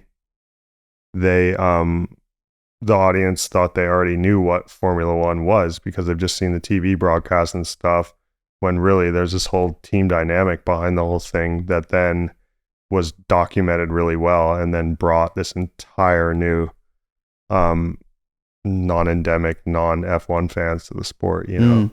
It's definitely something I'm stoked to do. I feel like I've only now really recently am like somewhat ready to do that, you know. It takes a long time to, you know, storytelling is you're no one's ever mastered storytelling, right? So again, I don't know, for me personally, I just get stoked on telling stories that I think are cool, and hopefully there's an audience that thinks the same. Yeah. And there's certainly been times where you know, there's I think something cool and yeah, other people don't, you know. But that's like art in general. Yeah. The world would be boring as fuck if everybody thought the same, you know? Like if you make work that like everybody unanimously likes, you're kind of like, yeah, you're not really doing a good job, because that's what sets this apart from that. Yeah. I don't know. It's hard to explain. And again, I certainly haven't, you know, we're all learning, right? But I don't know. I definitely am at a point where I'm ready to do another World Cup project. It's sick to hear. Yeah, and I think I've only really now just learned enough where I could make something that's a really true evolution from like a 3-minute gaps, you know? Yeah. And yeah, see what happens. Sick. Yeah. That's really cool. That's amazing. What's next for Sleeper Co? Well, I mean, post-production on what we've been shooting, basically. As soon as this season's finished, it's straight into the cave. And yeah. Yeah. What would be your dream project in mountain biking? It's the Drive to Survive thing as well. It's like we have the same idea. Totally. And like it's almost like there's like all these like really talented people shooting mountain biking. You guys, Mono, whatever, even just in World Cup mountain biking, where it's all really, I don't think the sport's ever gonna like kind of mature at the speed we all want it to mature and kind of like grow if we're all not working together, right? That's it. You doing trek, me doing this, whatever, Mono doing this, like that's kind of all just, everybody's just copying each other. You know what I'm saying? Where my vision would be for all of us to work together on some crazy show on Netflix that we all can really do something together. And it's almost like we're all like, well, we are all competing with each other. Yeah. You know what I'm saying? And so, but it's obviously easier said than done. It's a lot easier to get money for a project when it's going to live on the Trek YouTube page than, you know, to make something that you hope Netflix will buy, right? Yeah. Or you hope that the UCI will allow us to do it type thing. Mm-hmm. But I think I've seen the sport grow from, I've seen, I don't know, I think we've all just learned a lot now where like I shouldn't speak for other sports because I don't know, but I would be hard pressed to find another timed sport. Like, does ski racing, does every team have a filmer in ski racing that goes to all the World Cups and shoots that? Like, I don't think they do. I could be wrong. Yeah, I know in motocross is pretty similar. Yeah, okay, fair enough. But yeah, I know what you mean. But and moto, I'm sure, has the same problem, you know. Yeah, it's like so my vision and what I think would be really cool is if somehow we could get a big enough budget from a Netflix or something like that to all be able to work together. Yeah. And we could turn down the kind of like stuff directly for the brands that's kind of feeding this social media machine that, you know, is yeah, I think there could be a more fulfilling way to document the sport for all of us. That's not to say doing the branded content's bad or anything like that, but there's just a lot of really talented people shooting World Cup mountain biking right now. And imagine how crazy it would be if we all worked together on something, you know? And again, that's like why I'm a Sleeper Co fan. It's like every time I see you guys, there's like a couple more cameras, right? So you guys, I think we're all doing it, and it's maybe I'm just like impatient. Yeah, it's tough because like even what I'm saying about like, in my opinion, if you want the sport to get to the next level, you need to have the riders, you need to have communication from the teams to the riders while they're racing. Like, obviously that's not fucking happening anytime soon, right? But it's more, I just get a buzz off of that type of thinking. Yeah. Right? Doing like, even saying like Drive to Survive, but for mountain biking, I'm like, okay, how's it going to be better than Drive to Survive, right? I still think the biggest thing mountain biking has going for it right now, certainly World Cup mountain biking, is its size, right? It's not too big and it's not too small. Yeah. Right? We have really good access to all the athletes. And that's what I think the pitch is. And I don't want to pitch to the UCI or Warner Brothers or ESO or whatever it is. I want to pitch to Netflix because they're in 144 million households and they're the biggest. And that's how the most people can see my work, you know? Fine. And not even my work, the sport, you know? Yeah. And maybe it's like, maybe we don't want the sport to be that big, right? Like, I thought today was pretty sick. I don't know. Like, yeah. I hate to have such like a kind of like wishy-washy mindset about it, but like, you know, I say this stuff just looking at Drive to Survive and working backwards on what I think makes that show successful, just simply as like, yeah, it's just fun for me to look at things that I like and then ask myself, why did I like that? Yeah. And not be like, oh, because it was sick. Oh, because it was that. No, really like X, Y, and Z. I liked it because it was cheddar cheese and this meat and blah, blah, blah, blah, blah. You know what I'm saying? Yeah. Like, I like looking at stuff and going, why was that so powerful? Was it this? Was it that? Was it the combination of this and that? You know what I mean? And I just, that's like kind of like, I don't know. It's fun for me. Yeah. It's almost like you set like an ideal and then you're just trying to get as kind of close to that as humanly possible. And I get what you were touching on before. You're kind of almost like we're already doing it.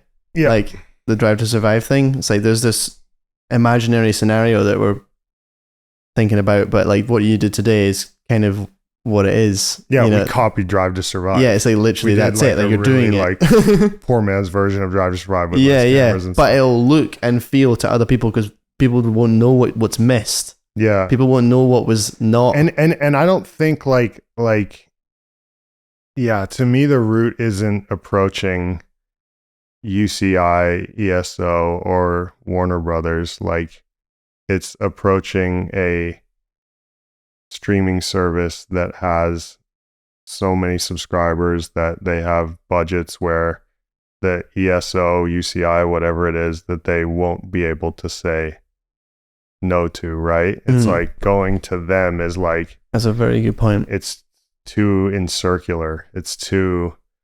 It needs... We need to go to like and have them go to them. Yeah. I mean, I definitely think I do want the sport to grow. Yeah, me too. And I think, and it's not like, do I want to do it? Do you want to do it?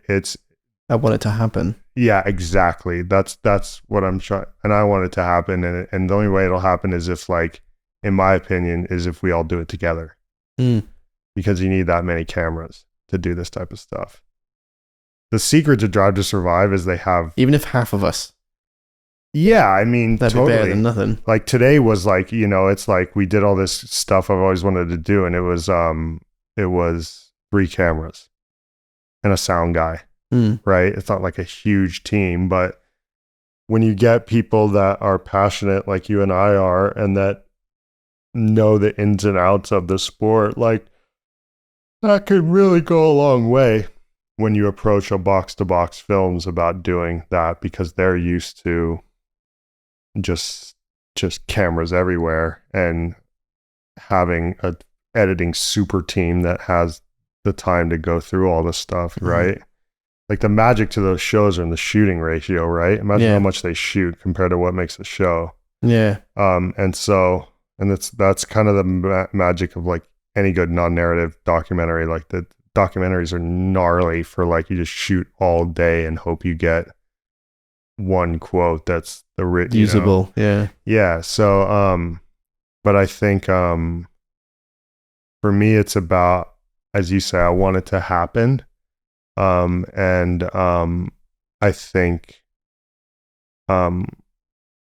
if my prediction is if people like you and I work together and other people around this, like, we could make something maybe even crazier than Drive to Survive, because people that are shooting Drive to Survive are more or less like camera operators that are used to like being in the right place, right time. They're not like, they've like grown up doing this and loved it from the start, right? And mountain biking's at that size where it still has that like personal connection to it, like you and I have, but is getting bigger, where there's enough going on where we can kind of like begin to like tell similar stories around like Drive to Survive does. Yeah, and it's not been successfully, well, it has been like translated to a wider audience on that scale, and for it to come out of the actual core, and for there to be enough core filmmakers that have the ability to tell those stories. Yeah, it's in a very particular spot. It feels like now's the time. For sure, but I definitely think now's the time, but it's also like the magic is in like assembling a team that's like the core filmmakers like you and me, then also a bunch of camera operators that if we go, they on whoever, Steve Pete all day while he's watching the race, they're going to have the documentary storytelling experience to not get distracted when Loic comes down and all the French people are going crazy, right? Yeah. And that's what I think mountain biking, that to me would work really well, is if you get like dudes like you and I that are super passionate about the sport, have some storytelling experience, and then you assemble other camera operators that all they know is to take direction on what to shoot. Yeah. So yeah, it's powerful. But yeah, let's do it. Let's do it. Let's figure it out. Let's work on that. It's one thing I've learned too is in production or content creation, whatever you want to call it, is like, whether it's a client or an athlete or brand or whatever, they can't really get on board until you can show them something that's not a deck, that's a sizzle reel. Yeah. I want to see what music you're using. I want to see what visual styles you're incorporating and stuff. And even Death Grip 1, we did the first shoot in South Africa. That was the first segment we shot.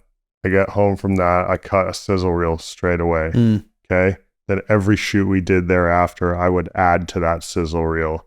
And until we had that sizzle reel, we had like really dialed decks, dude. Like, you know, it was like, yeah.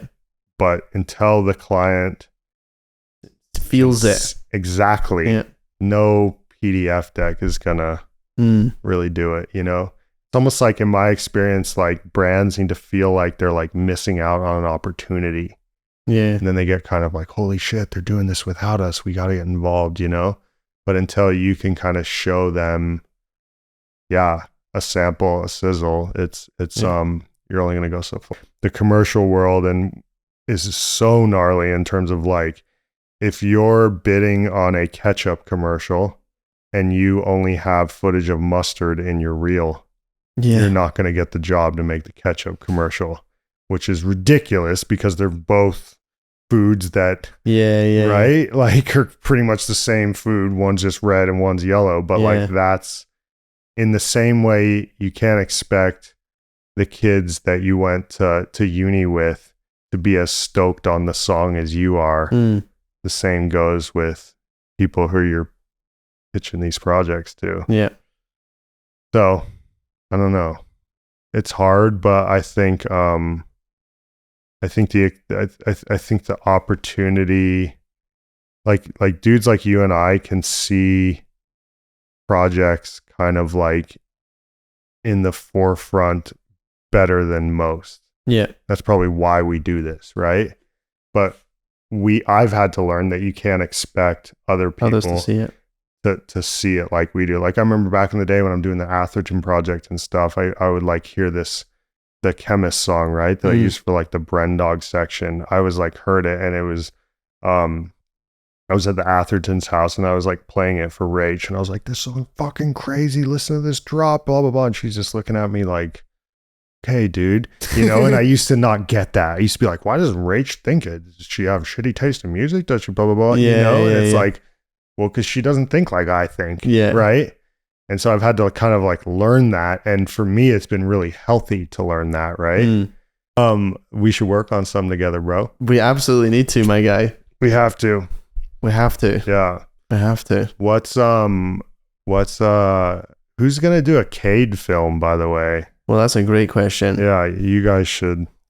I'm sure you're already on it. I'm sure other people are already on it, but just been trying to. Well, the problem at the moment is his schedule is really busy. He's all booked out with shit, and then when he's not booked out with stuff, he's Cade Edwards. He's the least organized person on the planet. He doesn't follow anything. So you need to basically manufacture a scenario where you can spend months with him. Yeah. Just hanging out. And you can't. Another thing I've had to learn is Cade Edwards wouldn't be Cade Edwards if he was really good at communication. Yeah. I don't really know Cade that well, but like, you get what I'm saying, right? Exactly. And in the past, I used to get like frustrated at athletes, like, oh, they're not getting back to me, blah blah blah blah blah. But it's like, they probably wouldn't be as good as biking if they were good at planning what shoots they were gonna do. You know, I'm surprised he wasn't in Death Grip 2. Well, he is gonna be in Death Grip 2. He is. Yeah. We just haven't shot it yet. Damn. Yeah. Oh, it's like that. I thought it was like approaching its final stages, and you're like, no. Death Grip 2. We've shot 5 out of 8 segments. Damn. So we still have 3 segments more to go. Fuck. I mean, if it's we're probably like, funny if you ask Bren, we're way further along than if you ask me. Really? Yeah. But I would say, we're 5 out of 8 segments, but there's still, it's not like, what is that? 70%? What is 5% of 8? I don't know. 70%. Yeah. Whatever. We're not 70%. There's a lot of like, sorry, I think we're nearly full on media. Oh, no worries. We'll we're gonna sign this off. Yeah. But we still got more to do on Death Grip, but it'll be worth the wait. It'll be worth the wait. Yeah. There you go. Cheers. Thanks for coming on. Cheers. Stoked.